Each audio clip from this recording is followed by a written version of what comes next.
Okay, it's going to be a review of Unforgiven 2004. Actually, we're at the 20th anniversary for the show to the day, September 12th, 2004. This is from Portland, Oregon, the Rose Garden, the home of, one of my favorite NBA franchises, the Portland Trailblazers. But yeah, we got an attendance of 10,000. We get a pay-per-view buy rate of 239,000. So 1,000 less than Vengeance. I don't think this did an incredible buy rate. I think that's a disappointing number. Anytime you're giving away the main event of WrestleMania as a treat, and it doesn't do as well as the last pay-per-view, the last Raw pay-per-view, I would definitely say that's somewhat of a disappointment. But yeah, man. Not even 1 month after SummerSlam, Randy Orton loses the world title.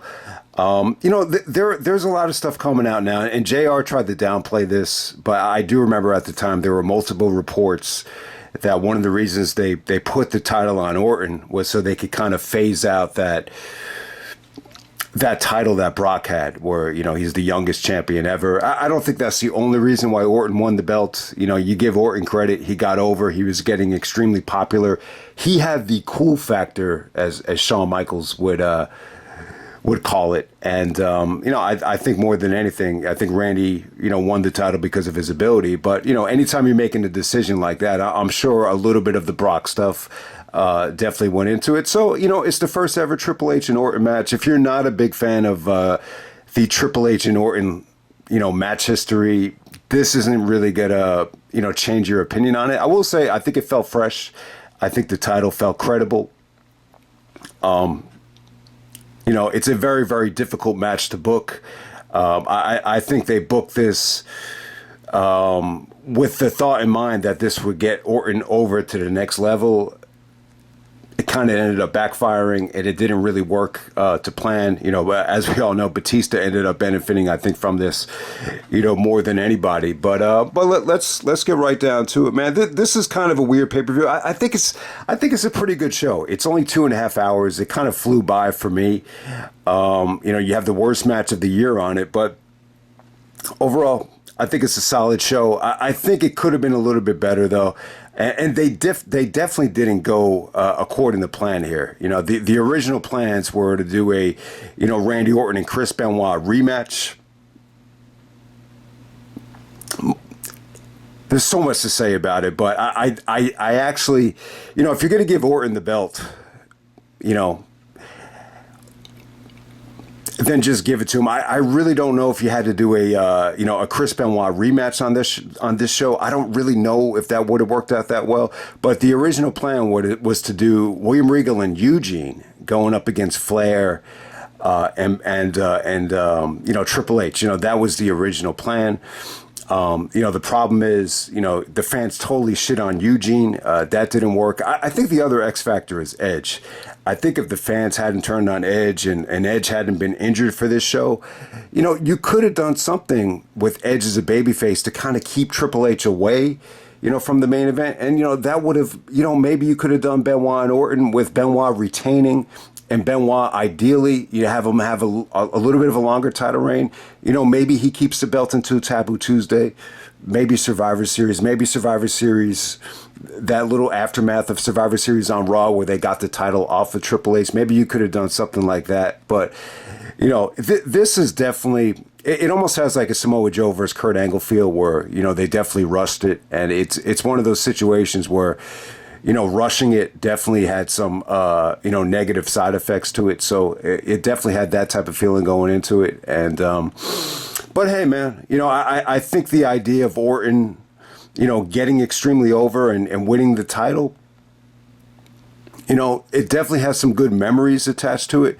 But, I think because it came at Benoit's, expense,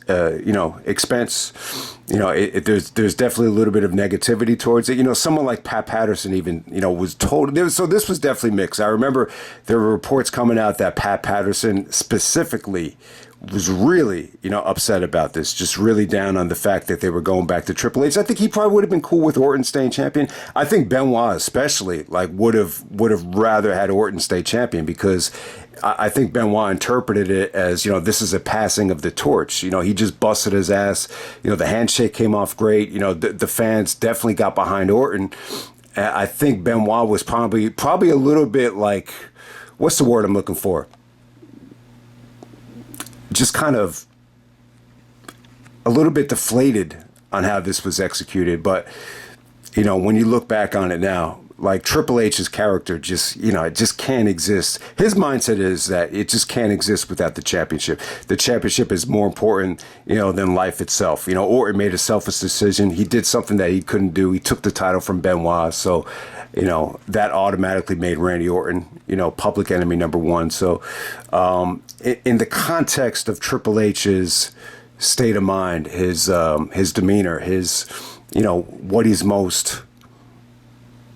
what drives them, it definitely made sense if you're catering to, the Triple H character. So definitely wanted to make that point. But, but let's get right underway here, man. We got Chris Benoit and William Regal taking on Evolution of Flair and Batista. All right, so cool. I like the pairing of Benoit and Regal. Obviously, Eugene is still, selling the beatdown. So Benoit is inserted instead of Eugene here. I thought this was okay. Regal didn't look great here. At this time, this whole year in 2004, I have mixed feelings on Flair. I think you give Flair a lot of credit, for wrestling a lot day in and day out. Still cutting great promos. Flair cut the best promo on the show. It's actually a DVD extra. Someone like Flair probably loved the main event, because, the main event is really a homage, I think, to like Flair and Luger from the NWA days after Luger split from the Four Horsemen. It definitely felt like they were kind of going for that type of feel. Well,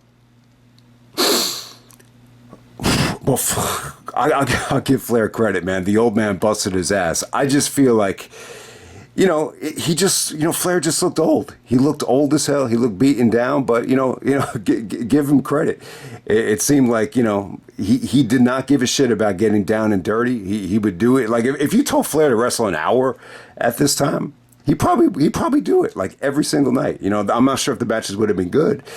But hey, Batista looked awesome here. Batista looked great. You could definitely tell, even compared to like WrestleMania 20, Batista really sculpted his body. I mean, he just got leaner, stronger. He got in better shape. He definitely reduced his body fat by this point. And he just looked like an animal out there. I mean, he was. I mean, the highlight for Batista here was breaking up the crossface and just kind of throwing Benoit around like he was a feather. That was a great point there. But yeah, I mean, I didn't think William Regal looked great. His ring attire looked a little bit weird. I actually like what they did here. Instead of just having Regal get a hot tag, unrealistically, I just don't think that would have felt realistic for just Regal to just start annihilating Batista on the hot tag. Instead, they did like a little bit of grappling here with Batista actually getting the upper hand. So I like that about the match. Benoit just chopped the shit out of Flair.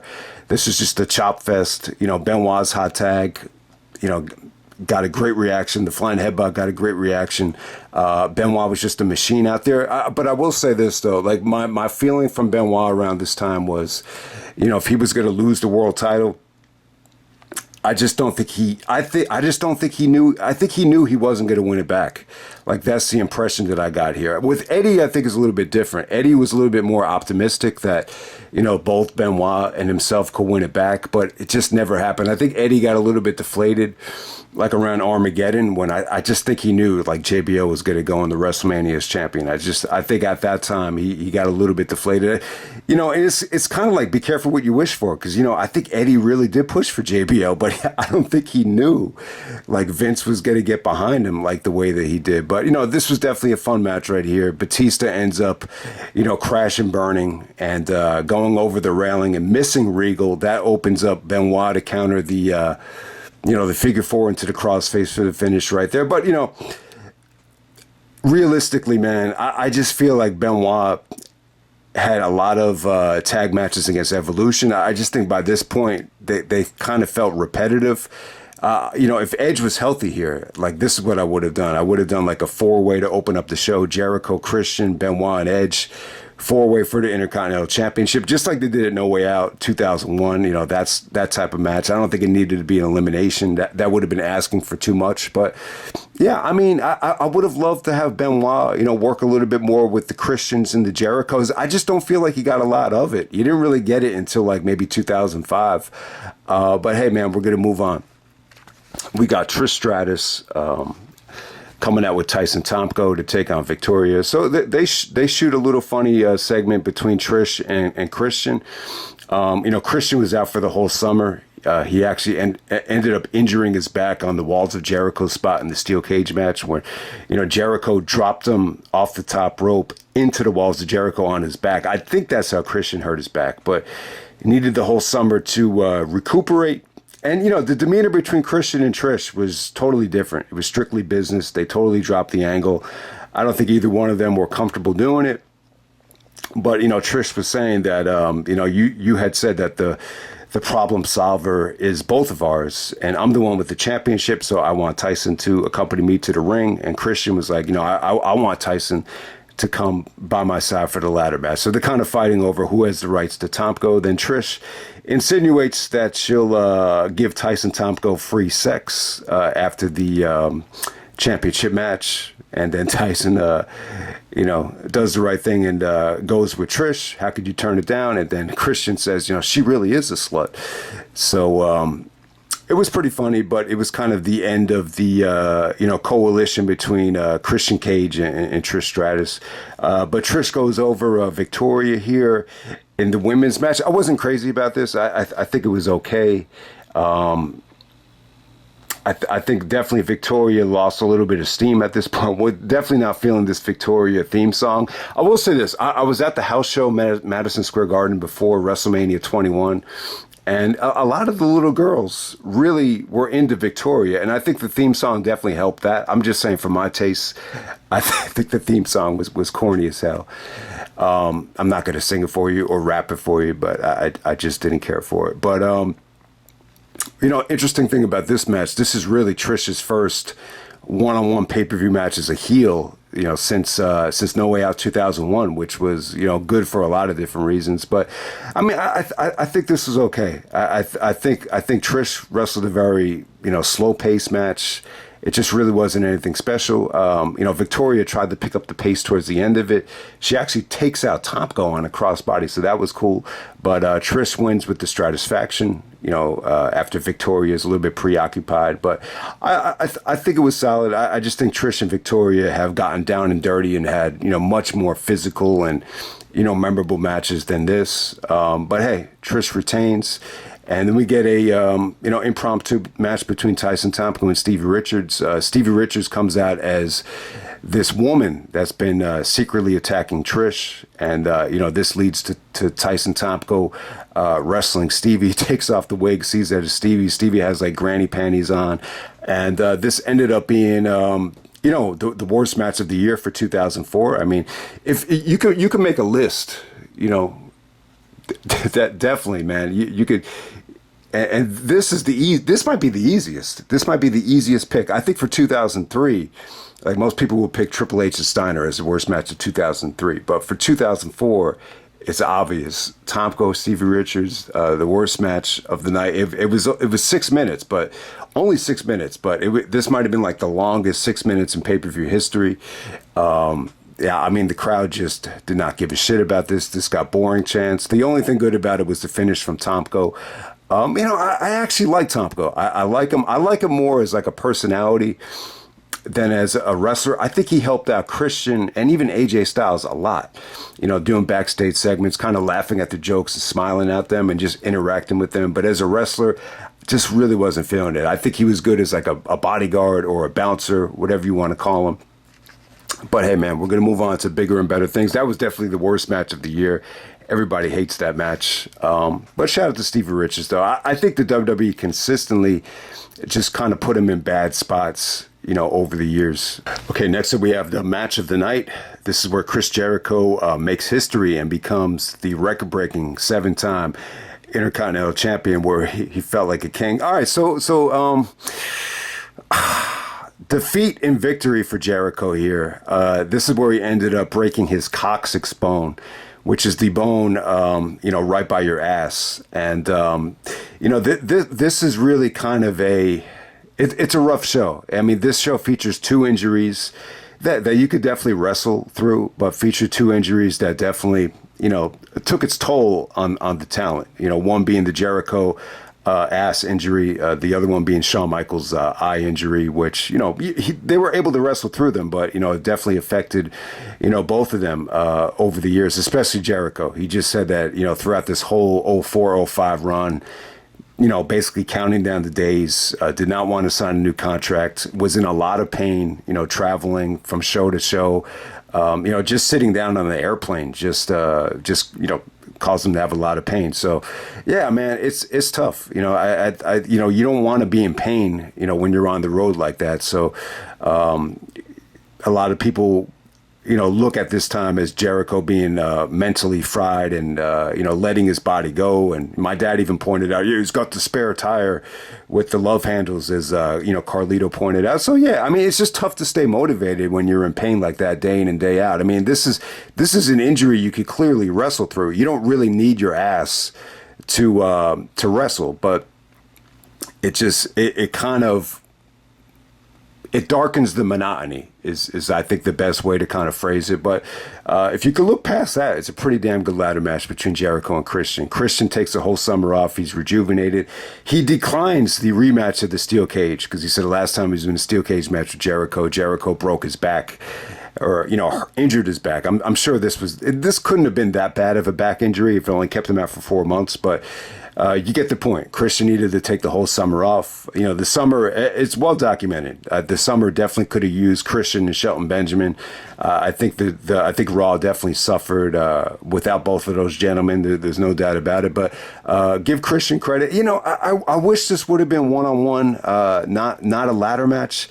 I think the match is good, but I definitely think they could have topped it in just a one-on-one singles match. But I get the point. You can't do a cage match and then kind of go back to a singles match. Maybe a street fight. I would have, preferred that in retrospect. But the feud definitely had like a different dynamic at this point. Jericho's real beef was with Edge. Christian is just being a substitute teacher, but at the same time, he's well rested.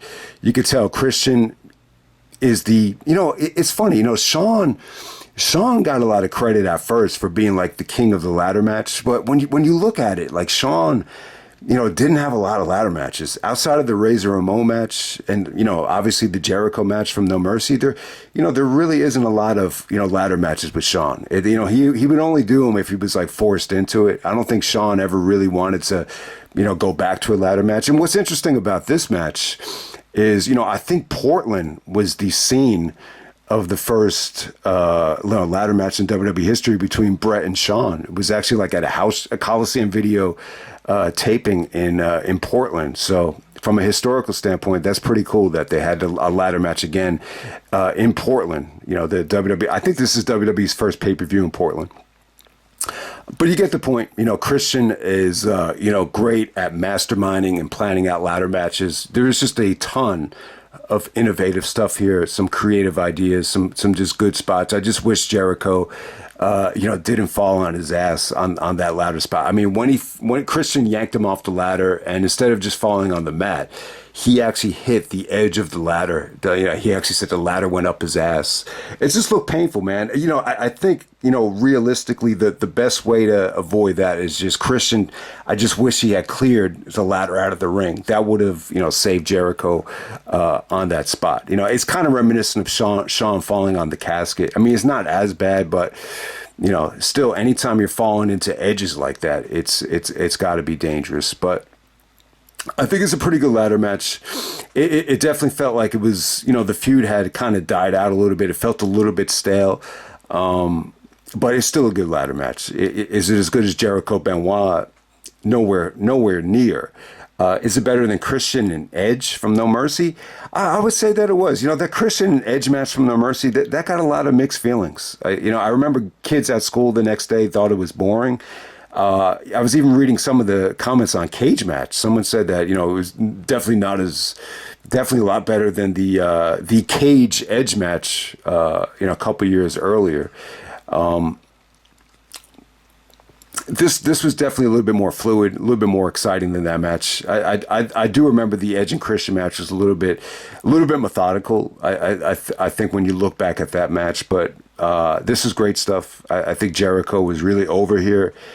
He got treated like a hero to end this thing. I think the ending got a great pop. Like I said, man, the creativity was good. Just the way Jericho was using the ladder as a weapon. He actually used the ropes to springboard with the ladder and just drop it on Christian to, went to work on his back. So I thought that was, even though Christian didn't want to wrestle a cage match, I still think the ladder match is probably a little bit more, pressure on the back. So I didn't really make a lot of sense that this had to be a ladder match because, Christian still ended up taking a lot of, crazy offense here. The other highlight of the match, he took a lot of, punishment on his back. So wanted to make that point. But, what was really innovative here, Jericho sandwiched Christian between the ladder and went for the lion salt. Christian gets out of the way. Jericho falls right onto the ladder from the lion salt. I thought that was pretty cool. But yeah, that bump that Jericho took was definitely nasty. Once again, he does the inverted walls of Jericho on the top of the ladder. I thought that came off great. The highlight of the match is actually Christian's trying to go for the IC title. Jericho sets up his own ladder to prevent it, and then Jericho does a bulldog, from one ladder to the other ladder off the top of the ladder. That was pretty cool. I don't think we've ever seen that before. And when you think about it, you definitely needed that second ladder to do it. One ladder wouldn't have been enough room to really do it safely. So I thought that was pretty cool. And, Jericho actually sticks Christian underneath the ladder to grab the belt. This leads to a really good segment with Jericho and Coach. Jericho just says, I'm a 7-time Intercontinental champion. That's a record. I feel like the king. I feel like the champ. And then Edge kind of kills the mood and says, congratulations, champ. You better shine that belt up real nice because your first challenger when I get healthy is going to be me. And I'm taking my title back. And then Jericho looked really convincing here. He was just like, I'll be waiting. He looked legitimately annoyed that Edge, interrupted the moment. But yeah, Edge came off like a convincing heel. He definitely had like a, entitlement about him that he was owed, a rematch, and a lot of the fans just didn't, like Edge at this time. I think the way Edge came in was extremely forced. I think more than anything, what gets lost is when Edge debuted when he was drafted to Raw. The spear on Bischoff, that was like the most forced return I think I've ever seen. And I think it just kept on carrying over with the promos. Like, it's just everything about it was forced to the point where you just hated Edge. And he's out this time with just another, nagging, he actually has a torn groin here. He's actually on crutches.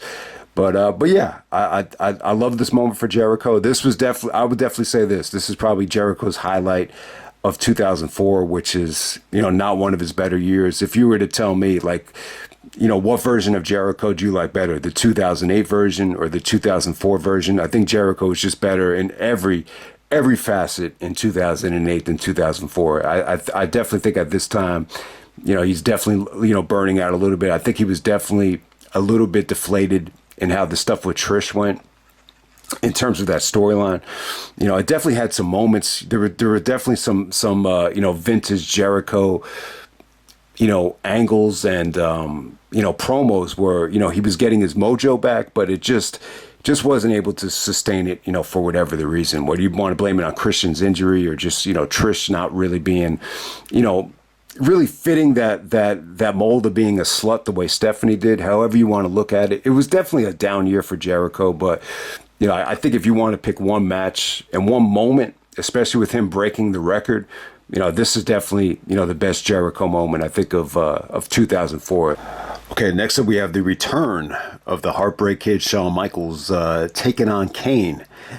All right, so if you remember, the night after Bad Blood when, Triple H and Shawn had the, that long Hell in a Cell match, the very next Raw, Kane actually takes out Shawn Michaels. I believe Kane wanted to be the number one contender, but he takes out Shawn after Shawn tries to shake Triple H's hand.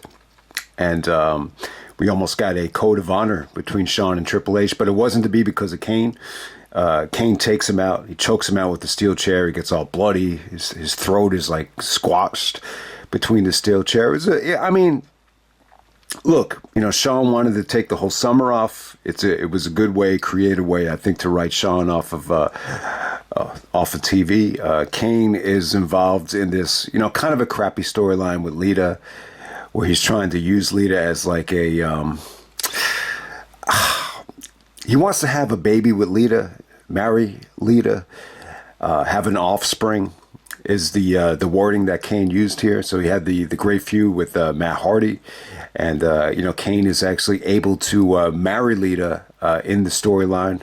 Lita is a little bit reluctant though, but it's joint property between Kane and Lita here. So they kind of used that in the storyline with the open contract. Kane was excited that he was going to have an open contract at Unforgiven, but because the contract is joint property, because Lita is married to Kane, Lita actually uses that to, put Shawn Michaels in the spot.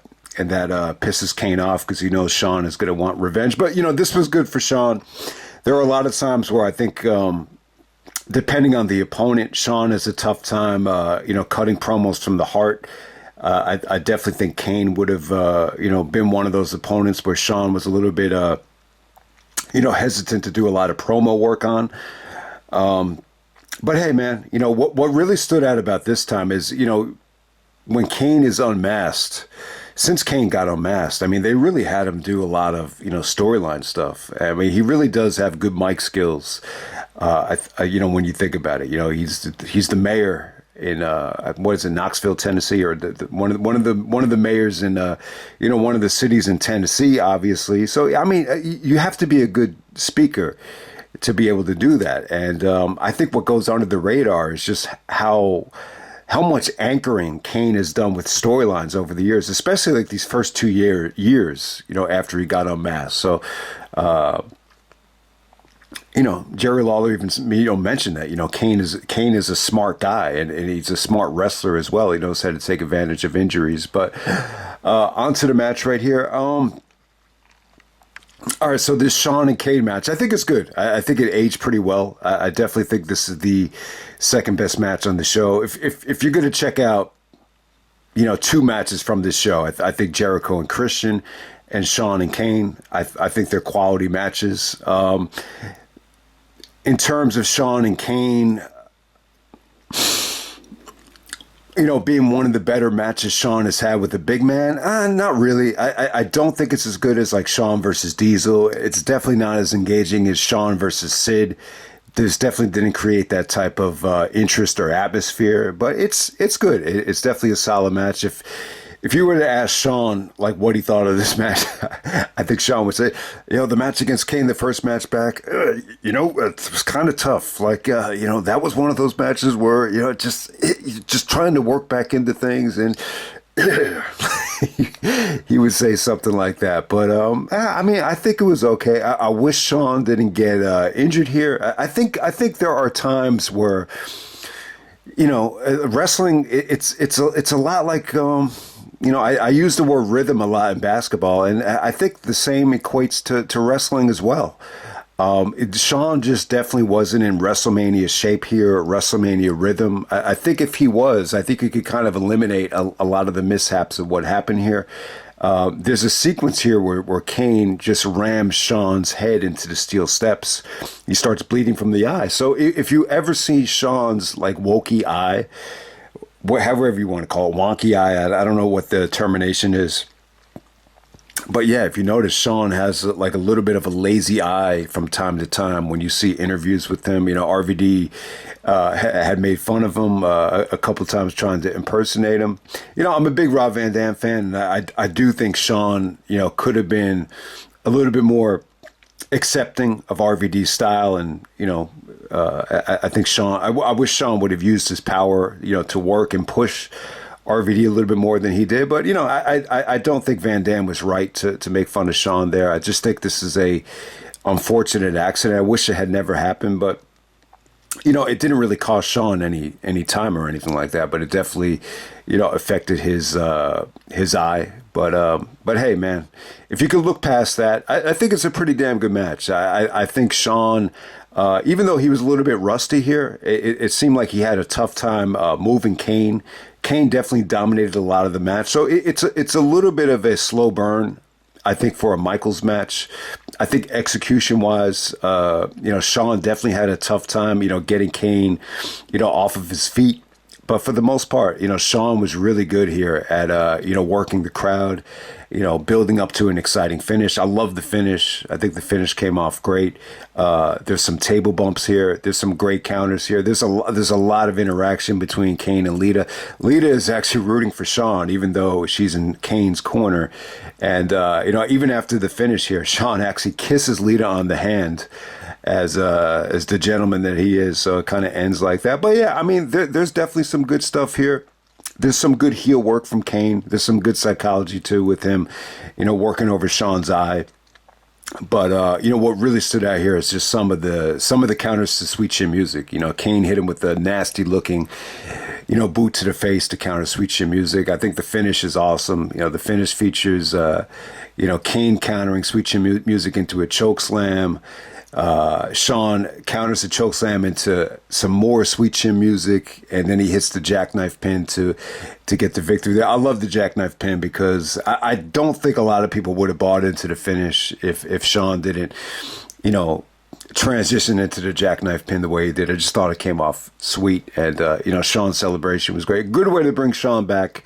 Wish he didn't get hurt. You know, his eye definitely got all bloody and everything, but you know, it was definitely a nice return for Shawn. I think this was it with the Kane match. I mean, I could be wrong. They might have had another match on Raw, but this was just a nice way to kind of ease you know, Shawn back into the swing of things. After giving him, you know, that's one of the perks I think Shawn had, you know, compared to a lot of other wrestlers. Like he had the status to be able to have an off season, you know, whenever he wanted, and you know, he definitely earned it. You know, he's Shawn Michaels, arguably the greatest of all time. So we're gonna move on to the tag team title match. We got La Resistance of Sylvain Grenier and Robert Conway representing Montreal with the French-Canadian flags, taking on the ECW tandem of Tajiri and Rhyno.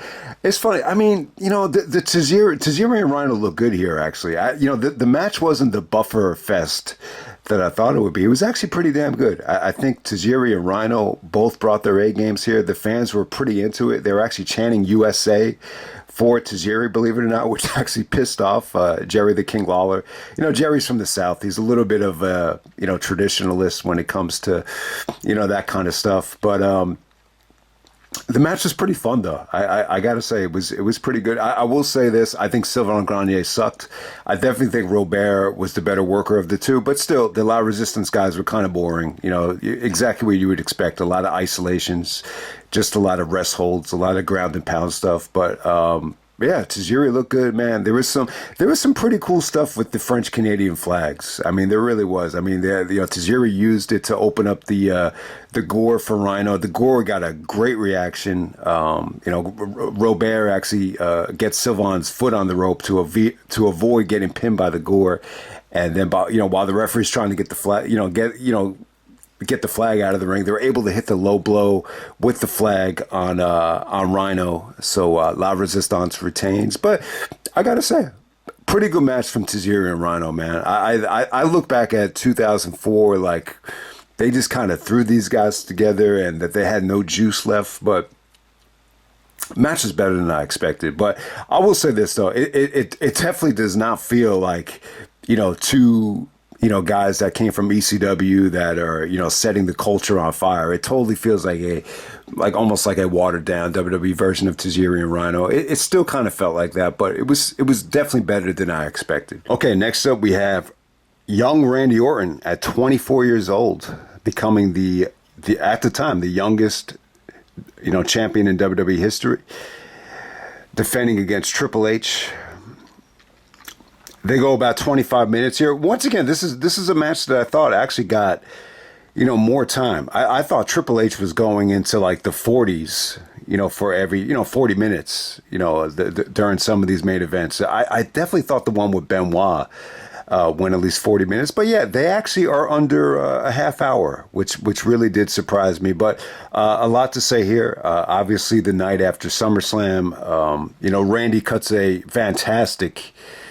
I'll talk more about this when we get to the 2004, Raw Rewind, obviously. But the night after SummerSlam, that might have been the Raw of the year. I think it might have been. I loved Randy's heel promo to open up that show. And he had the rematch with Benoit in the main event, which was awesome. Benoit was even more crisp than he ever was, as JR alluded to. And then you get the big heel turn from Evolution to end the show. So, yeah, I mean, the Moxley stuff we just saw at AEW's All Out, it was very vicious, very violent. But, yeah, I mean, but this Triple H heel turn, yeah, this is an example of, executing a really surprising heel turn and it being effective without really crossing the line. But Triple H did a good job of really coming off vicious and aggressive, without having to choke him out or use any foreign weapons. So I'll give them credit. I still think the Evolution turning on Orton, we could debate for years whether this came too soon, or whatever. But, at the time, I thought it was shocking. For whatever reason, it shocked the shit out of me.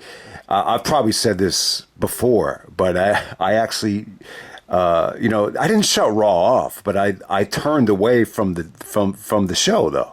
Like I started, when Orton was celebrating with Evolution, I started doing something else, like, cleaning up, whatever it was. So when it happened, I was like, holy shit, I just didn't expect it. Because I thought Triple H did a really good job throughout the whole show of just, making Orton feel at ease. There was a great promo between Triple H and Orton where Triple H is talking to Orton like he's a father, basically saying, you're the youngest, champion in history. At 24 years old, do you have any idea how big of a deal that is? He's like, what I loved about that promo was he actually mentioned Flair. He said, Flair didn't, Flair's a 16-time champion, but Flair didn't even win his first world title. He was like 32 or something like that. Like compared to 24, it feels ancient. So, I really thought maybe Triple H and Evolution were just on board with it. But yeah, I mean, it's one of those situations where, in the storyline, of course, Triple H is, obsessed with being world champion. That's all he cares about. He doesn't want to have his ass kissed by Bischoff. Bischoff could, bring him back in the draft by, giving up all those picks just to get him back. But it doesn't matter how much you kiss Triple H's ass. He needs the world title. He wants the world title. The world title is more important to him than his wife, than anything. So, and that's the whole point of Evolution too. You needed to have the world title on Triple H from his point of view. So it's really interesting stuff. This is a very interesting, angle of the book. And,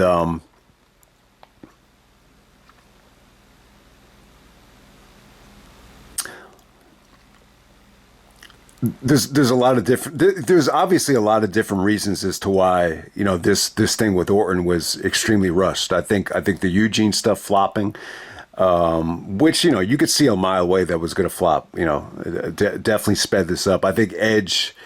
Edge's babyface run flopping as well. They just didn't have that extra, babyface for, Triple H to feud with. The only other guy I think that could have pulled it off would have been Jericho. But I think the mindset was that Jericho and Triple H had already been done to death at that time. So, I think that would explain that. But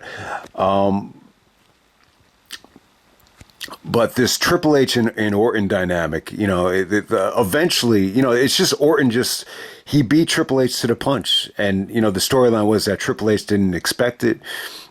Triple H was never able to dethrone Benoit or defeat Benoit. And the fact that Orton was able to do it, it was almost like it was embarrassing to Triple H, and Triple H's ego just couldn't handle it. So it's a good storyline there. I could actually relate to it as well.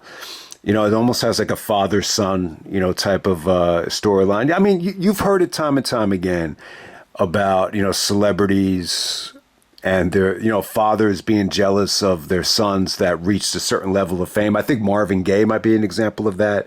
I think, even more recently, I think the Patrick Mahomes thing, could be an even more fascinating example of that as well. But I don't know enough about it to really get into it. But, from my personal recollection, I can relate to it a little bit. I've always felt like my father, never wanted me to have like a girlfriend, that was hotter than the girl he was with. That's always the impression I got from my father. If he's listening, I apologize. But, but when it came to like sports or basketball, it was the total opposite. I felt like he overhyped me, overpraised me. So I definitely can't relate to that in terms of, wrestling or anything sports related in terms of that. But you get the point. Triple H, just could not handle the fact that Randy is the world champion, and he became public enemy number one. So there was some really, really good stuff here. The spitting stuff from Orton, I think at the time, the stuff they did with Foley, it definitely worked. Bischoff credited it as being something different, but Austin definitely has some mixed feelings on the spitting stuff. Even I'm seeing some of the stuff that MJF did this past weekend, which spitting on Garcia. A lot of people kind of label it as cheap heat, and it is, because anybody could just spit. It's funny. Saliva actually did the theme song here. Now anybody could just suck it up and get some saliva and just spit at somebody. It's an easy way to get heat.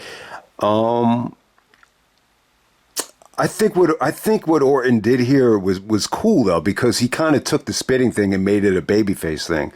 There was a segment here where Triple H actually wanted the belt back. And he said, "Randy, hand me that championship." And I like that. I like the fact that Triple H did and a lot of stuff here to make the belt feel important. The fact that he actually wanted Randy to hand him the belt, just like Eric Bischoff did. I think it was cool. So Randy acts like he's going to give him the belt, and then instead of handing it over, he just spits on him. And then they play that saliva theme. I think it's called "Survival of the Sickest." It's a good theme. This is like one of the last, I think, great themes a WWE pay-per-view has ever had.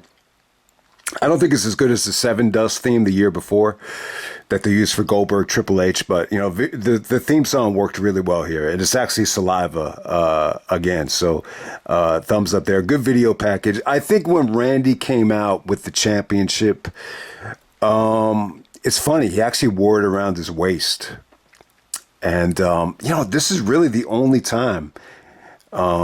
In terms of like a world title that I think Randy actually wore it around his waist. So, some guys just don't feel comfortable wearing it around their waist, especially guys like Rock and Austin. I don't think Rock or Austin ever wore it around their waist. They just carried it on their shoulder.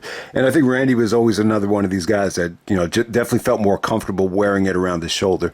Cena just kind of, you get a mix from him from time to time, but, Kevin Nash would just drag it to the ring. So everybody had their own way of wearing the championship. But to my recollection, I think this is the only time Randy wore a world title around his waist, and it looked cool. It looked fresh. It definitely, the reaction for Randy was good here. It definitely felt like, all right, this kid is young. He's a good looking kid. He's fresh. And, he won the fans over, during the summertime. So let's try to get behind him here. But it wasn't like overwhelming though. I definitely think not so much here, but, definitely down the road, Randy had a difficult time of, playing the babyface without coming off like a cocky prick. Like he tried to kind of still have some of that evolution cockiness about him, dressing up in suits and, spitting and down the road, I just don't think it worked as well. But, there's a lot we could say about this. Let me just focus on the match as a whole. So if you're not a fan of the Orton Triple H matches, I would say, this isn't really going to impress you that much. I think what this match has on it is it feels fresh. It almost feels like, a Kurt Angle Samoa Joe situation where, you got it a lot earlier than you were hoping for. So it's pretty cool in that regard. And This was supposed to be the main event of WrestleMania. The original plan was, I think they have figured that if they take the title off of Orton here, the fans are going to want to have him, win the belt back. And it's one of those situations where they feel like maybe the chase, Orton chasing the belt, is going to make him that much more popular. Here was the opposite. I think him losing the belt here, I think a lot of people just saw the championship win as a fluke. And, the fans just didn't really want to have him, win it back. And I think they could kind of see, where this was coming a mile away. So that definitely didn't work. But in terms of the actual match, though, I think it was pretty good. I think Orton at this time in 2004, he was hungry. He was definitely hungry. He took chances. He would do cross bodies. He took the most vicious chair shot he took of his whole career, unprotected. Triple H nailed him with an unprotected chair shot during the ending as this match was unfolding. So I definitely think Orton's effort was great in 2004. I think there's a lot of things about, Orton in 2004 that have never been topped. A lot of it has to do with promos. I think him cutting promos there's something about his voice and his delivery and his cockiness that has never been topped. I think since 2004, Orton went through some phases where he just wasn't that comfortable on the mic. And keep in mind, he did have a tonsillectomy, in the middle of the year. So sometimes that kind of, messes up the voice. But to me, like, his voice was fine this whole year.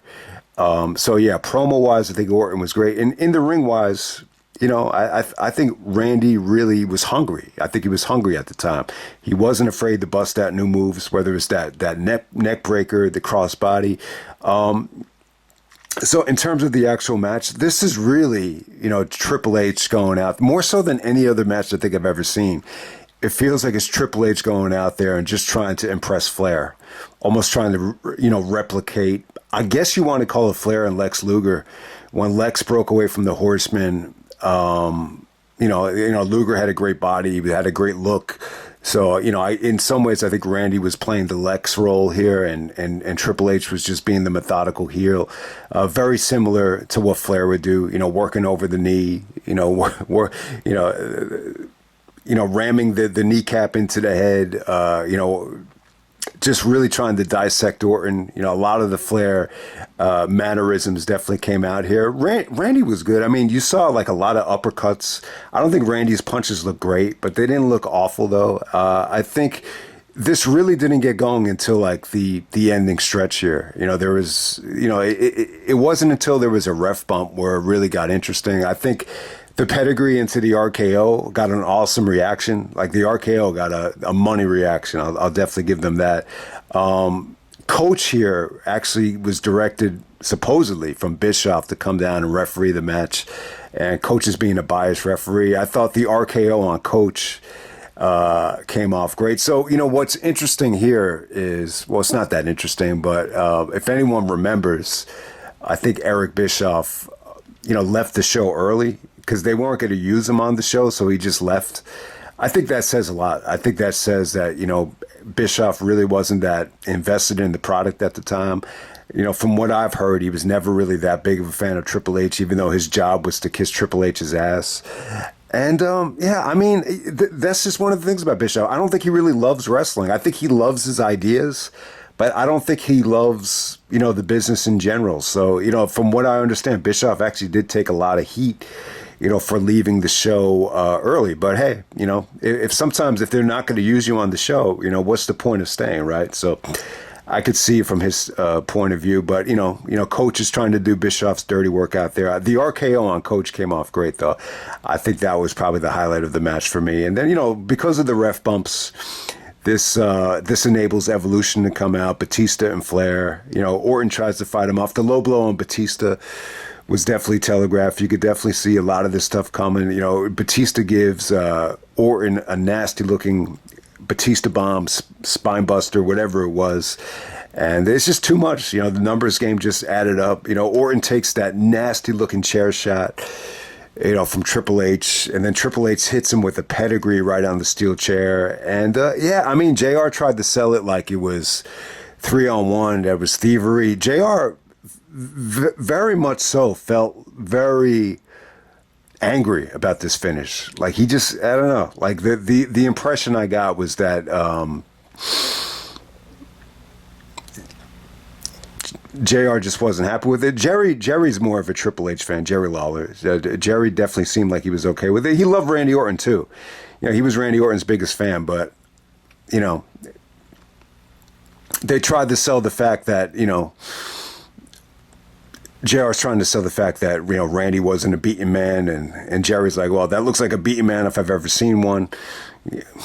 Both guys bled. I think it was a solid match. I definitely think it was a good match, but still, there's definitely a factor to their matches that definitely lack some excitement. They have boring chemistry for whatever the reason. This is definitely one of their better ones. If you're going to ask me, like, what's the best Triple H and Orton match, when you really think about it, it's probably the match where they were able to have a gimmick. I think that last man standing match on No Mercy, I think 2007, where the title was vacant because of Cena, injuring his pectoral from Mr. Anderson, or Mr. Kennedy, excuse me. That was probably the best match I think they had. And they had to have weapons. I mean, there were some moments where Triple H and Orton had better sequences and, they better chemistry than others, but I think a lot of them were just gimmick matches or a lot of their best work actually were in like fatal four ways or triple threat matches, but one-on-one without a gimmick. I definitely think, it's definitely a little bit of it's a watered down combination, no matter how you want to slice it. And then, but someone like Flair, I think he loved the match. The post match promo from Flair, he reacted to the title win. He seemed more excited about it than Triple H. So, Flair definitely loved it. It was one of his best promos of the year, no matter how you slice it. So yeah, man, I think I'll just end the video like this. I do think, if you're going to put the title on Orton at SummerSlam,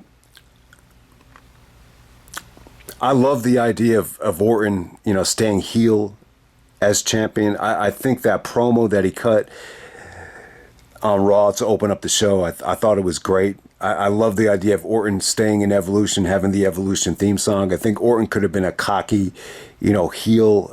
But, the other X factor is, so what do you do with Triple H? If the whole point of Evolution existing is to cater to Triple H's needs as world champion, like, how do you make that work? It's really fucking difficult. It really is.